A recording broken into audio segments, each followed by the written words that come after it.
예, 방금 전에 권영국 후보님 말씀하신 것처럼 이제 윤석열이라는 그런 음모론자, 망상을 하는 사람에 대한 위험함은 우리 국민들께서 익히 아셨을 것이다 이렇게 생각합니다. 그분이 여러 가지 망상을 하셨지만 특히 부정선거 담론 같은 경우에는 매우 위험했고 그것을 규명하겠다는 미명하에 계엄이라는 아주 큰 잘못을 저질렀습니다. 저는 이미 정치적으로 사망한 것이나 마찬가지인 윤석열 대통령에게 얘기하기 앞서 지금 이 자리에 우리와 함께 서 있는 이재명 후보의 생각에 대해서 좀 궁금해할 필요가 있다 생각합니다. 사실 이번에 부정선거 담론 마찬가지로 지난 2012년 대통령 선거 이후에도 부정선거를 주장하는 사람들이 있습니다. 김어준 씨나 이런 분들 중심으로. 그런데 이재명 후보도 사실 이것에 동조해가지고 부정선거에 관한 내용을 공유한 바가 있습니다. 그래서 이것에 대해서 아직까지 입장을 같게 가져가시는지 궁금하고요.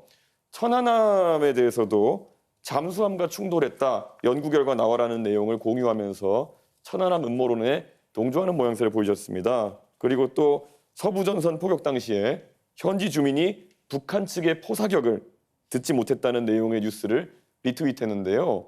이거는 사실 대통령이 되면은 대한민국의 안보를 책임지는 사람이 돼야 되는데 우리 목숨 바쳐 서부전선을 지키고 있는 장병들을 믿지 못하고 군을 믿지 못하고 오히려 북한의 주장에 역성을 들거나 아니면 이런 음모론자들과 궤를 같이 하는 것인데 이런 행보에 대해서 반성하는 자세인지 우선 궁금합니다.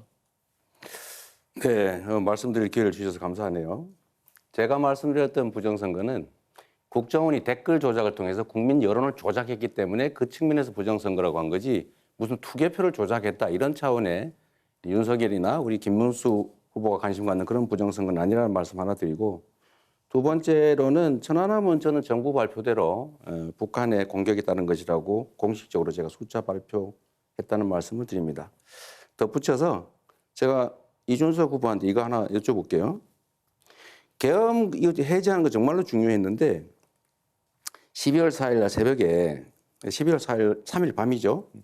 다른 사람들은 전부 국회 담을 넘어서 정말 들어가 전부 계엄 해제에 참여했는데 본인은 왜 담을 넘어가자는 그 참모 보좌관이 넘어가자는데 뭐 어떻게 야단을 치면서 쉽게 거의 폭언을 하면서 계속 말다툼을 하면서 결국은 계엄 해제 표결에 참여하지 않았어요. 저는 이게 결국 싸우는 척하면서 결국은 실제로는 계엄 해제에 반대한 거 아니냐. 그거 담 넘어가면 되잖아요. 왜 안 했는지 일단 궁금하고 두 번째로는 지금 단일화 논란이 많은데 저는 이번 내란 극복이 이번 선거의 가장 중요한 과제다라고 생각해요. 그런데 이와 관련해서 우리 이준석 후보께서는 이 내란 세력에 대한 입장이 어떠한지 또 극우 세력에 대한 입장은 또 어떤지 결국 저는 이 후보께서 내란 세력인 국민의힘 김문수 후보와 단일화할 거다 이렇게 예상을 저는 개인적으로 해요. 근데 당권을 주겠다든지 총리를 맡겨주겠다 이런 제안이 있었던 걸로 보이는데 단일화, 이 내란 세력 후보와 단일화 할 건지 궁금해서 한번 물어봅니다. 이거 뭘 또 거래를 하는 거 이런 거 불법 아닌가요? 저는 결국 이재명 후보가 음모론적이고 세상을 참 삐딱하게 보고 있다는 것을 다시 한번 증명하고 있다 이런 생각을 합니다.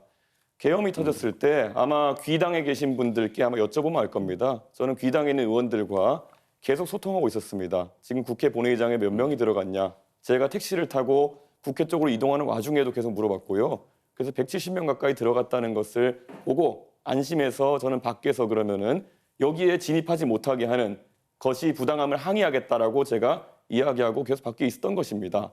그리고 안에서 국회의장 비서실에도 연락해가지고 여기 밖에 지금 4명 정도 의원이 못 들어가고 있으니까 와서 우리를 들어가게 해달라라는 요청까지 했고 실제로 그분들이 오셨습니다. 저는 이번에 헌법재판소에서 계엄에 대한 판단을 내리면서 탄핵 판단을 내리면서 결국 이런 것들이 증거자료로 쓰인 것을 잘 알고 계실 겁니다. 그리고 제가 천하람 의원실에 저와 막역하게 지내는 비서관에게 그 얘기를 했을 시점은 이미 표결이 끝난 시점이었습니다. 제가 도착한 시점이 표결 한 5분, 4분 전이었고요. 그렇기 때문에 제가 안에 있는 민주당 의원들과 소통까지 해가면서 정확한 숫자를 파악해서 저는 밖에서 못 들어간 의원들과 같이 들어가겠다 했던 것입니다. 그것을 비난하는 의도를 저는 잘 모르겠는 것이 민주당에도 진입하지 못한 의원님들이 있는 것으로 알고 있습니다. 그분들은 그럼 이재명 후보의 논리대로라면은 계엄을 막을 생각이 없었다는 것입니까?